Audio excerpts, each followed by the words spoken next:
یہ سٹوری ہمیں سندیپ نے یو ایس اے سے بھیجی ہے۔ یہ بتاتے ہیں ویسے تو میرا تعلق انڈیا سے ہے، لیکن میں کئی سال سے یو ایس اے میں ٹرک چلا رہا ہوں، اور اسی دوران مجھے کئی ایسے راستوں سے اور کئی موسموں کا سامنا کرنا پڑتا ہے۔ راستے ایسے ہیں کہ کئی پہاڑ اور کئی جنگلات۔ اسی دوران میری لائف میں ایک ایسا واقعہ پیش آیا جو ناقابل فراموش تھا۔ یہ بتاتے ہیں میں ٹرک میں آرام کرنے کے لیے ٹرک روکتا ہوں، اپنے کیبن میں آرام کر رہا ہوتا ہوں، اور میں نے ٹرک کی ونڈ پہ اور اپنی سائیڈ شیشوں پر بھی ایک شیٹ لگا دی۔ وہاں برف باری ہو رہی تھی۔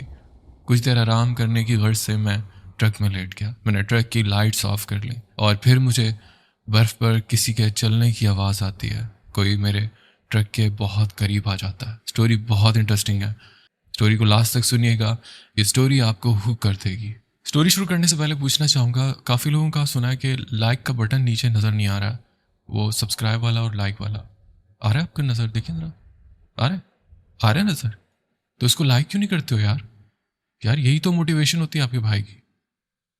چلے جلدی سے لائک کر دیں، اور جن لوگوں نے ابھی تک سبسکرائب نہیں کیا، یار آپ کو بھی نظر آ رہا ہوگا تو آپ بھی سبسکرائب کر دیں۔ آپ یقین جانیں، آپ سبسکرائب کریں۔ آنے والی سٹوریز میں اس چینل پہ ایسی لے کر آ رہا ہوں کہ آپ یاد کریں گے۔ تو چلتے ہیں اپنی سٹوری کی طرف۔ السلام علیکم عدنان، میرا نام سندیپ ہے، میں انڈیا سے ہوں اور یو ایس سے میں ٹرک چلاتا ہوں۔ مجھے یہاں ٹرک چلاتے ہوئے تقریباً 8 سال ہو گئے ہیں۔ میرے ساتھ لائف میں ایک ایسا واقعہ ہو چکا ہے جو میں آپ سے شیئر کرنا چاہتا ہوں۔ واقعہ کچھ یوں ہے کہ میں معمول کے حساب سے اپنی لاجسٹک کمپنی سے اپنا ٹرک لے کر نکلتا ہوں۔ میرے ٹرک کے ساتھ 2 ٹریلر لگے ہوتے تھے۔ ویران راستوں سے، جنگلوں سے ہو کر اپنی منزل پر پہنچتا تھا۔ میں اپنے سفر پر رواں دواں تھا۔ میں اب سٹی کو چھوڑ چکا تھا۔ سردی انتہا کی تھی۔ میں نے اپنے ٹرک میں ہیٹر آن کر رکھا تھا، اور میں اس سفر میں اکیلا ہی تھا، کیونکہ وہاں ٹرک بہت زبردست ہیں اور فلی آٹومیٹکلی ہیں کہ ڈرائیور بھی نام کا ہوتا ہے ان میں۔ خیر، بیک ٹو دا ٹاپک۔ میں سفر پہ رواں دواں تھا۔ مجھے وہ پورا دن، پوری رات سفر کرنا تھا۔ اچھا، ہوتا ایسا تھا کہ راستے میں موٹلز پڑتے تھے، جیسے پاکستان، انڈیا میں جو راستے میں ڈھابے بنے ہوتے ہیں، اور وہاں پر موٹل کہلاتے ہیں۔ عموماً ان موٹلز پہ سٹاپ لے لیا کرتے تھے تاکہ فریش ہو سکیں اور کچھ کھانا پینا کر سکیں اور پھر آگے نکلیں۔ میری عادت تھی کہ میں ان موٹلز پہ کم ہی رکتا تھا، کیونکہ ہم انڈینز چٹپٹے کھانوں کے عادی ہوتے ہیں اور وہاں کے کھانے میری سمجھ میں نہیں آتے تھے۔ تو میں نے اپنے پاس ہی کچھ کھانے پینے کا سامان رکھا ہوا تھا۔ تو مجھے پسند تھا کہ میں کسی خوبصورت جگہ پر جہاں بہت پیاری سینری ہو، میں وہاں گاڑی روک کے اپنے ٹرک میں ہی اپنی فوڈ میکنگ کیا کرتا تھا۔ کھانا کھانے کے بعد تھوڑا آرام اور پھر آگے کا سفر کیا کرتا تھا۔ ایسے میرا پیشن بھی پورا ہوتا تھا گھومنے پھرنے کا، اور میرا پروفیشن بھی۔ اب مجھے سفر کرتے ہوئے پورا دن گزر چکا تھا۔ میں اب جس ایریا میں انٹر ہوا تھا، یہاں بہت برف باری ہو رہی تھی۔ ٹرک کی سپیڈ کافی سلو ہونے کی وجہ سے سفر کافی سلو ہو رہا تھا۔ بہرحال کمپنی والوں نے گاڑی میں ٹریکر لگا رکھے تھے۔ وہ ٹرک کو فالو کر رہے ہوتے تھے، اور انہیں راستوں میں پڑتے ہوئے موسموں کا کافی اچھے سے اندازہ ہوتا تھا۔ تو کوئی پوچھ گاچھ نہیں تھی۔ ہم تھے تو ڈرائیور، مگر ٹرک ایسے ڈرائیو کرتے تھے جیسے اس کے مالک ہوں۔ ہماری کمپنی بہت اچھی تھی۔ اب سنو فال ہونے لگی، رات بھی کافی ہو چکی تھی، اور سنو فال کے باعث ہیڈ لائٹ کی بھی اتنی رینج نہیں تھی۔ میں ویسے بھی تھک چکا تھا۔ میں نے ایک جگہ دیکھی اور میں نے ٹرک وہاں پر پارک کر لیا اور کچھ کھانے کا سوچا، اور یہ بھی سوچا کہ تھوڑا آرام کر لوں گا۔ اب میں نے اپنے ٹرک کی ونڈ پر اور سائڈ والوں شیشوں پر لائک کرٹنز ٹائپ کی، آپ انہیں کرٹنز کہہ سکتے ہیں، ان شیٹ سے میں نے بند کر دیا، اور اب یہ کیبن بالکل پیک ہو گیا تھا، اور اندر سے باہر اور باہر سے اندر کچھ نظر نہیں آ رہا تھا۔ میں نے پانی گرم کیا۔ زیادہ تھکاوٹ کے باعث میں نے میگی کھانے کا ارادہ کیا۔ میں نے ٹرک بند کر دیا تھا اور میگی بنا کر کھانے لگا۔ اچھا، یہاں ایک بات بتاتا چلوں، جس جگہ میں موجود تھا یہاں بہت گھنا جنگل تھا، لیکن برف باری کی وجہ سے سب ڈھکا ہوا تھا کہ عام انسان یہاں رات کی پرسراریت سے ہی ڈر جائے، مگر ہم اس چیز کے عادی تھے۔ یہاں میں اپنی تعریف نہیں کر رہا، بلکہ یہ سچ میں ہے۔ انفیکٹ میں نے لائف میں 48 آورز ایک جنگل میں اکیلے کاٹے ہیں۔ تب میرا ٹرک خراب ہو گیا تھا، اور 48 آورز بعد مجھے ریسکیو کیا گیا تھا۔ وہ بھی بہت خوفناک جگہ تھی، مگر میں نے وہ ٹائم وہاں اکیلے کاٹا تھا۔ خیر، وہ بھی ایک الگ قصہ ہے، کبھی آپ سے شیئر کروں گا۔ نہ صرف ہم میل ٹرک چلایا کرتے تھے، بلکہ لڑکیاں بھی ان ٹرکس کو ان راستوں پہ اکیلے ڈرائیو کرتی ہیں۔ خیر جی، میں میگی کھا کے اپنے ٹرک کی ڈرائیونگ سیٹ کے بیک سائڈ پہ لے جا کر لیٹ جاتا ہوں اور اپنا موبائل یوز کرنے لگتا ہوں کہ تھوڑا آرام بھی کر لوں گا۔ خیر، اب باہر کا ماحول ایسا تھا کہ کوئی ہلکی سی بھی چوں کی آواز بھی نکلے تو بھی سنائی دے۔ باہر بہت خاموشی تھی۔ میں سو نہیں سکتا تھا کیونکہ سنو فال کے باعث ٹرک پھنسنے کا خطرہ تھا۔ میرے پاس صرف 1 گھنٹہ تھا آرام کرنے کے لیے۔ 1 گھنٹے بعد مجھے اس ٹرک کو وہاں سے موو کرنا تھا۔ خیر، میں ابھی لیٹا ہوا تھا اور میں نے کیبن کی لائٹ آف کر دی۔ مجھے ایسا لگا باہر سے کوئی دور سے برف پر چلتا ہوا آ رہا ہے۔ پہلے تو میرے دماغ نے یہ بات ایکسیپٹ نہیں کی، پھر میں نے ذرا غور کیا تو ہاں، باہر واقعی کسی کے چلنے کی آواز آ رہی تھی، جیسے کوئی برف پر چلتا ہوا آ رہا ہے۔ مگر اس میں ٹینشن والی بات یہ تھی کہ یہ جنگل میں یہاں کون ہو سکتا ہے؟ جتنا میں جانتا ہوں یہاں دور دور تک کوئی آبادی نہیں ہے، پھر کون ہو سکتا ہے؟ اور دوسری بات یہ تھی کہ وہ قدم چلتے ہوئے میرے کیبن کے پاس آ رہے ہیں۔ میں یہ بالکل فیل نہیں کروانا چاہتا تھا کہ جو بھی باہر ہے اسے یہ پتہ چلے کہ اندر کیبن میں کوئی ہے۔ میں نے بس ایسے جیسے سانس روک لی ہو، میں اندر بے جان پڑا رہا۔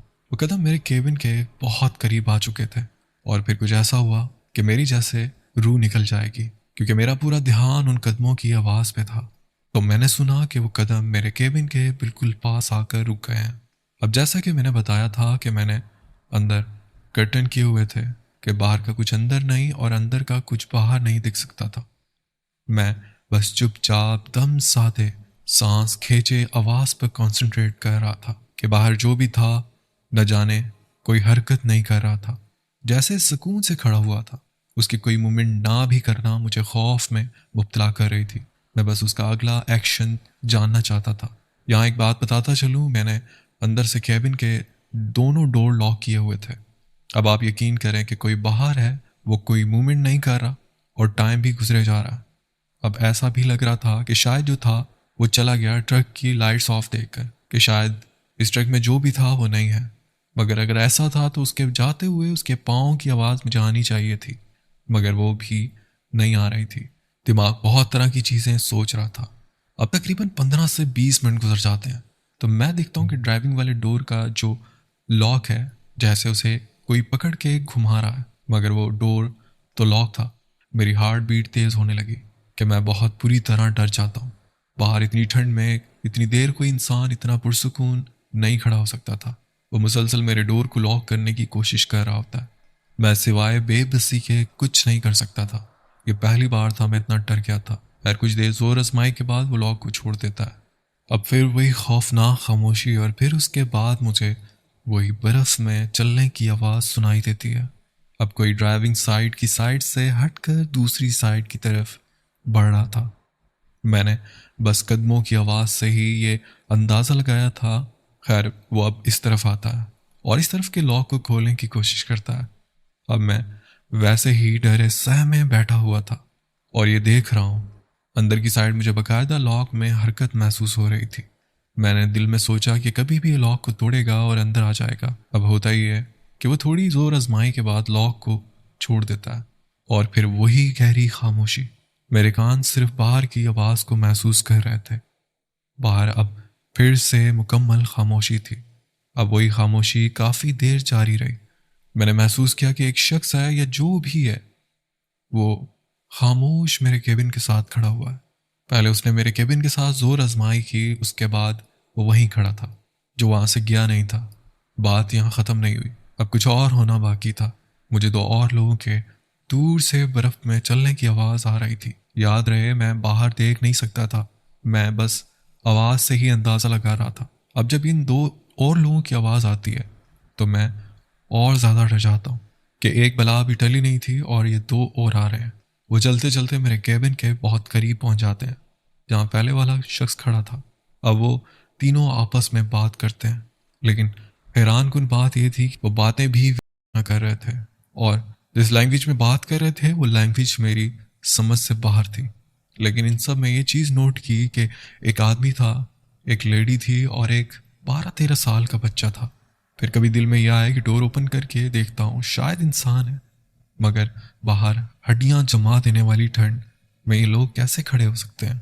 میں اپنی جگہ سے اٹھتا ہوں اور کرٹن سے باہر جھانکنے کی کوشش کرتا ہوں کہ دیکھوں کون ہے، اور میں نے اس اسٹائل سے باہر جھانکا کہ اگر کوئی باہر کھڑا بھی ہو تو مجھے اندر دیکھ نہ پائے۔ لیکن میرے دیکھنے پر باہر کوئی نہیں تھا، مجھے کوئی دکھائی نہیں دیتا۔ لیکن حیران کن بات یہ تھی کہ میں اپنی طرف سے بہت چھپ کر دیکھتا ہوں، لیکن جیسے ہی میں باہر کی طرف دیکھتا ہوں تو آوازیں بھی بند ہو جاتی ہیں اور باہر کوئی دکھائی نہیں دیتا۔ میں یہ تو نہیں بتا سکتا میری ڈر کی کیفیت کیا تھی، مگر بس یہ بتا سکتا ہوں کہ میں مرنے کے بہت قریب تھا۔ باہر کوئی نظر نہیں آ رہا تھا تو وہ آوازیں کیسی تھی؟ اب میں واپس بالکل خاموش ہو کر پیچھے لیٹا رہتا ہوں، اور اس کے بعد میں اب ان کے نیکسٹ ایکشن کا ویٹ کر رہا ہوتا ہوں۔ مجھے یہاں رکے ہوئے 1 گھنٹہ ہو چکا تھا، آرام تو مجھے کیا کرنا تھا۔ خوف نے مجھ میں ایک الگ ہی کرنٹ پیدا کر دیا۔ مجھے اب محسوس ہوا کہ وہ ٹرک کے سامنے ہی چلتے ہوئے میرے ٹرک سے کچھ دور جا رہے ہیں۔ میں اپنے دماغ میں پلان بناتا ہوں کہ میں ڈرائیونگ سیٹ پہ بیٹھتا ہوں اور ٹرک سٹارٹ کر کے ایک دم سے وہاں سے نکلتا ہوں، کیونکہ جتنا جلدی ہو سکے مجھے ٹرک کو یہاں سے نکالنا ہے، اگر قسمت نے ساتھ دیا تو۔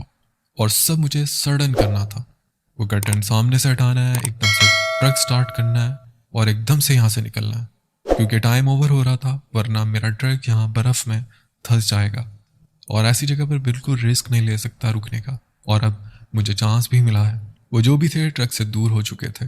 میں ایسا ہی کرتا ہوں، ڈرائیونگ سیٹ پر جا کر بیٹھتا ہوں اور بنا کوئی کھٹ پٹ کیے اور بنا ادھر ادھر دیکھے کرٹن ہٹاتا ہوں اور ٹرک سٹارٹ کرتا ہوں، اور میں وہاں سے نکلنے کی کرتا ہوں۔ میں نے جیسے ہی ٹرک سٹارٹ کیا، ہیڈ لائٹ آن کی، میں نے دور لائٹ کی روشنی میں کچھ لوگ دیکھے، مگر میرا دھیان ٹوٹلی یہاں سے نکلنے کا تھا، لیکن میں بس ادھر دیکھ نہیں رہا تھا۔ میں ٹرک سٹارٹ ہوتے ہی میں نے ٹرک کو گیئر میں ڈالا اور جیسے ہی گاڑی چلانے لگا تو بدقسمتی سے ٹرک زور لینے لگا، مطلب اب چل نہیں رہا تھا، شاید میرا ٹرک پھنس چکا تھا۔ اب میں نے دیکھا کہ وہ لوگ میری طرف پلٹے ہیں اور آہستہ آہستہ چلتے ہوئے میرے ٹرک کی اور بڑھ رہے ہیں۔ میں مسلسل ایکسیلیٹر دے رہا ہوں کہ کیسے بھی ٹرک یہاں سے نکل جائے، مگر ٹرک بہت زور لے رہا تھا۔ وہ لوگ میری طرف بڑھتے جا رہے تھے، اب وہ لوگ میری ہیڈ لائٹ کی رینج میں آ چکے تھے۔ میں نے غور کیا تو واقعی وہ ایک بچہ تھا، ایک لیڈی تھی اور ایک بندہ تھا۔ ان کے حلیے ایسے تھے جیسے وہ لاش ہوں، جیسے برف میں پڑی ہوئی لاشیں گل سڑ جاتی، وہ گلی سڑی لاشیں، ناک منہ چہرے پر خون ہی خون جمع ہوا تھا۔ بس وہ بہت قریب آ چکے تھے کہ اچانک میرا ٹرک بھی جہاں پھنسا ہوا تھا وہاں سے نکل جاتا ہے، اور میں ان کے سامنے سے ٹرک نکال کے چلنے لگتا ہوں، اور میرا ان سے آئی کانٹیکٹ ہوتا ہے۔ وہ جو بچہ تھا وہ بڑی معصومیت سے مجھے بائے بائے کر رہا ہوتا ہے۔ میں اس جگہ سے نکل جاتا ہوں اور وہ مجھے بس جاتا دیکھ رہے تھے، ان کا کوئی ری ایکشن نہیں تھا۔ کافی آگے بڑھ جاتا ہوں اور سائیڈ مرر سے انہیں دیکھتا رہتا ہوں۔ وہ تینوں پیچھے سے مجھے جاتا ہوا دیکھ رہے تھے اور میں وہاں سے نکل جاتا ہوں، مگر اب بات یہاں ختم نہیں ہوئی، اب بہت کچھ ہونا باقی تھا۔ مصیبت ابھی ٹلی نہیں تھی بلکہ اور بڑھ گئی تھی، چونکہ برف باری کی وجہ سے ویزیبلٹی بہت کم تھی اور سامنے کچھ اتنا دکھائی نہیں دے رہا تھا کہ اتنے میں آگے بلیک آئس کے باعث ٹرک سکیٹ کر جاتا ہے اور روڈ سے تھوڑا نیچے سائڈ پر پھنس جاتا ہے۔ اب میں اسے بہت نکالنے کی کوشش کرتا ہوں، مگر وہ بالکل بھی نہیں اپنی جگہ سے ہل رہا تھا۔ اب یہاں میں آپ کو بتاتا چلوں کہ ہماری ٹرک کے اندر ایک واکی ٹاکی ہوتی ہے۔ میں نے اس سے اپنی بیس پر کال کی اور انہیں بتایا کہ میرا ٹرک ایسے سٹک ہو گیا ہے اور میں یہاں پھنس گیا ہوں، تو میں وہاں کال کرتا ہوں۔ اب وہ جو بیس پہ بیٹھے تھے ان کے سسٹم میں میری لوکیشن آ رہی ہوتی ہے، تو وہ وہاں میپ پہ دیکھتے ہیں کہ کوئی میری لوکیشن کے قریب کوئی ورک شاپ ہے، تو وہ اس سے رابطہ کرنے کی کوشش کرتے ہیں اور مجھے بھی کہتے ہیں کہ آپ جہاں ہیں وہاں سے ایسٹ کی جانب 5 کلومیٹر پہ ایک ورک شاپ ہے، اگر آپ وہاں جا کے ان سے ہیلپ لے لیں، کیونکہ ہمارا ان سے رابطہ نہیں ہو پا رہا، ہم بھی رابطہ کرنے کی کوشش کر رہے ہیں۔ میں انہیں کہتا ہوں کہ یہاں کچھ نظر نہیں آ رہا اور ٹھنڈ ہڈیاں جما دینے والی ہے، آپ کیسے بھی کر کے ان سے رابطہ کریں۔ میں اسے پوری بات نہیں بتا سکتا تھا کہ یہاں پیرانارمل ایکٹیویٹیز ہو رہی ہیں۔ اب یہ بات ہوئی اور میں سوچنے لگا کہ اگر میں نے خود نہ کچھ کیا تو یہ جو سنو فال ہو رہی ہے کچھ گھنٹوں میں ہی میرا ٹرک اتنا دھس جائے گا کہ پھر شاید کوئی ہیلپ کے لیے آ بھی جائے تو میں مشکل میں پڑ جاؤں گا۔ میں اپنے آپ کو پیک کرتا ہوں، جیکٹ پہنتا ہوں اور ایک ہیوی ڈیوٹی ٹارچ اور واکی ٹاکی لے کر نیچے اترتا ہوں کہ جا کے خود ڈھونڈتا ہوں وہ ورک شاپ۔ اب مسئلہ یہ تھا کہ مجھے واپس اسی راستے پر جانا تھا جس راستے سے میں آیا تھا، اور میں نے وہاں وہ فیملی دیکھی تھی، میاں بیوی اور ان کا بیٹا۔ خیر میں اب چلتا رہا اور جب میں اس لوکیشن پہ پہنچتا ہوں تو وہی پاؤں کے نشان ان تینوں کے جو اس راستے کی طرف جا رہے تھے۔ یہ میرے لیے اور ڈرا دینے والی بات تھی، پر کہیں نہ کہیں تجسس بھی تھا کہ وہ کون تھے۔ اب جہاں مجھے جانا تھا وہیں وہ پیروں کے نشان جا رہے تھے